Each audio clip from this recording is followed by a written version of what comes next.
Rolex is the first name in luxury watches for a reason. Their commitment to craftsmanship and design have made them desirable to the world's wealthiest class for more than 100 years. Rolex was founded in 1902 by Hans Wilsdorf and his brother-in-law Alfred Davis as Wilsdorf and Davis. They founded the watchmaking company in London, where they specialized in importing Swiss mechanics and then placing them in quality watch cases made by British companies. The duo distributed the timepieces to jewelers that added their names to the wristwatches. Then, in 1908, they decided on the name Rolex because Wilsdorf wanted his brand to be easily pronounced in any language. More than a century later, Rolex is responsible for most of the major innovations of luxury watches and managed to make more than $7 billion a year in sales. But the question remains, why is Rolex so expensive? To answer this question, we first need to establish exactly how expensive Rolexes are. The Swiss brand is responsible for the third and eighth most expensive watches in the world. A Rolex Paul Newman Daytona sold in 2017 for $17.753 million, or $18.5 million when adjusted for inflation.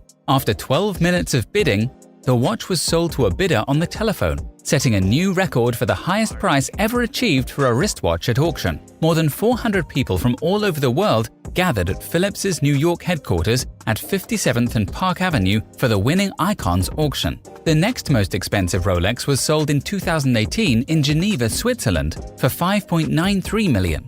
Of course, we can't forget to mention that the seller of this watch, John Goldberger, graciously donated it to be auctioned, with all proceeds going to the charity Children Action. But these watches in question are more valuable because they are rare, vintage watches made in 1968 and 1970 respectively, making them extremely collectible.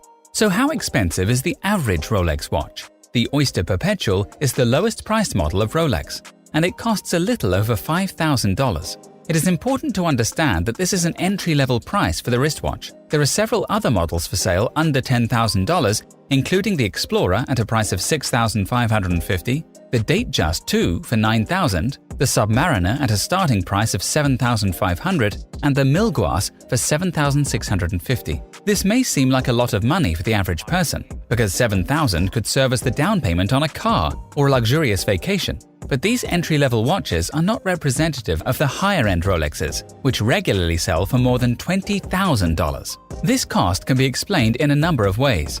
First, Rolex watches cost a lot of money to design. Rolex has an extraordinary internal research and development department. They have various professional labs and facilities where researchers and scientists work on new Rolex watches and manufacturing techniques. Rolex has to ensure that they have the best team in these labs and facilities. Hence, they prefer to use highly trained scientists in their chemistry lab for research on oils and lubricants used in their machines. Other special facilities of Rolex include a stress test room for testing watch movements, cases, and bracelets. The company also has a room with several electron microscopes and gas spectrometers, where research on metals and other materials takes place. Research and development can take many years, meaning that Rolex has already invested many thousands of dollars before a watch ever goes to market. Rolex states that it can take up to a year to build a Rolex movement, and the bezel alone takes 40 hours to perfect. Each and every single Rolex part is made to perfection without any compromise. And in order to achieve this level of perfection, you need time and great attention to detail. Next, the materials themselves. For its watches, Rolex uses 904L steel that is particularly difficult to mold. This steel is also more expensive than most other types, though it's undoubtedly better looking. No other watch manufacturer uses this kind of steel, which makes the Rolex watch unique. This material is more corrosion and rust resistant, and it's also harder than other types of steel. Aside from this steel, Rolex is also renowned for its use of gold. Rolex is touted as being the only watchmaker to produce their own gold. This explains why some gold models feature on lists of the most expensive watches. Rolex usually refines 24-karat gold into 18-karat yellow, white, or Everose gold for their products. In addition, Rolexes are guaranteed to tell time accurately. Rolex watches are not just certified as chronometers by the independent Swiss Chronometer Testing Institute, COSC, they are tested a second time by Rolex to earn the title of superlative chronometer. Every mechanical watch that leaves Rolex's state-of-the-art manufacture is accurate to plus or minus 2 seconds a day. a tolerance rate that surpasses the already stringent standards of the independent COSC tests of plus or minus 4 seconds per day. And all of the minute movements are still assembled by hand. Despite the fact that Rolex makes extensive use of robots for production, the tasks performed by machines and robots are actually simple ones. These include sorting, cataloging, and filing.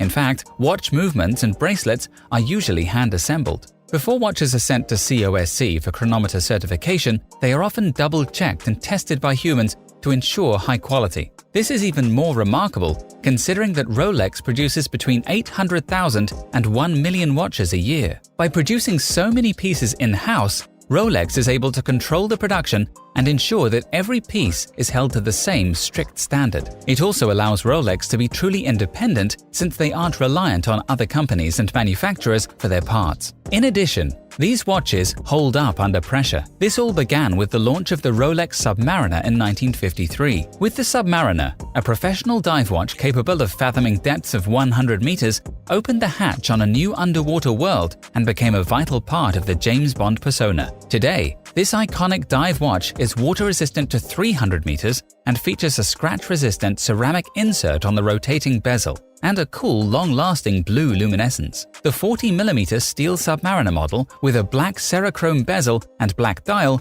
retails for $8,000, while a solid white gold Submariner with a date window costs $30,000. All Rolex Oyster Case watches are individually tested for water resistance. A watch is placed in a small chamber that is filled with air, and if the pressure changes, then that means air leaked into the case. Rolex runs each Rolex Oyster Case watch through this treatment before and after the movement and dial have been placed inside of it. Rolex dive watches, such as the Rolex Submariner and Sea Dweller, are then further tested for water resistance in a tank with actual water. But regardless of their materials and construction, a Rolex's value has a lot to do with the company's heritage and legacy. To cement its status, Rolex invented the first waterproof case, the first self-winding watch, the first watch with a date, and one of the first diving chronographs. Before watches became the luxury item they are today, they were tools. These innovations have made Rolex watches much more usable. A self-winding mechanism enables the wearer to avoid having to wind the watch every night. A waterproof case allows a diver to take the watch down with them and time their dives. And a driving chronograph allows race car drivers to time their laps with precision. These innovations also make it easier to wear the watch every day. Rolex also understands the importance of celebrity endorsement. In 1927, the company approached Mercedes Gleitze, the first woman to swim the English Channel and the first person to swim the Strait of Gibraltar, and asked her to wear the new Rolex Oyster watch, complete with waterproof case. The swimmer agreed and wore it around her neck during an attempt to swim the channel.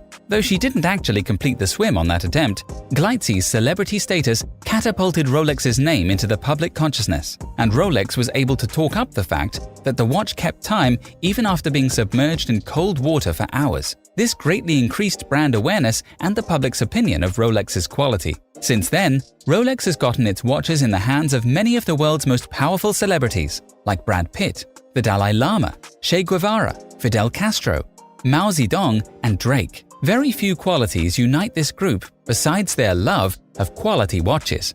Thus, Rolex benefits from their endorsements. And they didn't stop there. In the 1980s, Rolex began a massive awareness campaign to subtly incorporate the Rolex name in everything related to time and success. Travel to any airport worth going to today, and you can be sure you'll find a lot of Rolex-branded clocks. The same goes for popular sporting and cultural events. And then there's the big question: is buying a Rolex a good investment? In the past, certain watches have skyrocketed in value, mostly due to rarity and quality, while others have flatlined. Over time, we have seen that generally the best Rolex investment has been in the sports model category. And of these, the Rolex Daytona and Rolex Submariner valuations have both performed well over time. Special editions, or those in limited supply, have also seen the valuation of the initial investment perform well over time. For example, the Rolex Hulk Submariner, the Rolex GMT Master II, Batman, and the Rolex Deep Sea Blue. Discontinuation of a model also increases the value of a Rolex investment, particularly when there have been limited numbers produced. A recent example of this was the Rolex Sea Dweller 4000, which was not overly popular whilst in production, but with a short production run of only 4 years, discontinuation instigated a rush of buyers into the market, trying to snap up the last available models because with the low volumes produced, the value of the Rolex Sea Dweller would increase for years to come. There is no data comparing the inflation of a watch's value versus the stock market or other equities like gold, but it's safe to say that you shouldn't count on a Rolex paying for your retirement. In fact, most owners simply hope to break even on their purchase after owning it for several decades. Experts agree that you should only buy a Rolex if you truly desire one, not if you consider it a long-term investment. As with other luxury brands, Rolex also depends on the idea of scarcity. If there were plentiful Rolexes on sale on every street corner, their perceived value would decrease greatly. As a result, Rolex tries to limit the number of watches they produce and even buy back their own products to cut down on the second-hand market. In fact, in recent years, Rolex has been facing a shortage of its products. This mostly had to do with the scarcity of metals that they depend on for their products. The chronic shortage of steel sport watches from Rolex and Patek Philippe in the US helped send retail sales of precious metal watches soaring in the first half of 2019. The shortage of many steel models has had a positive impact on precious metal models, said an expert. We're seeing a continued demand for steel sport models from many of the leading luxury watch brands, which can't keep production at a high enough level to meet overwhelming consumer interest. However, Rolex has been around for over a century, and they won't let this metal shortage put a damper on their profits. At the end of the day, consumers must decide for themselves if a Rolex is worth the exorbitant cost.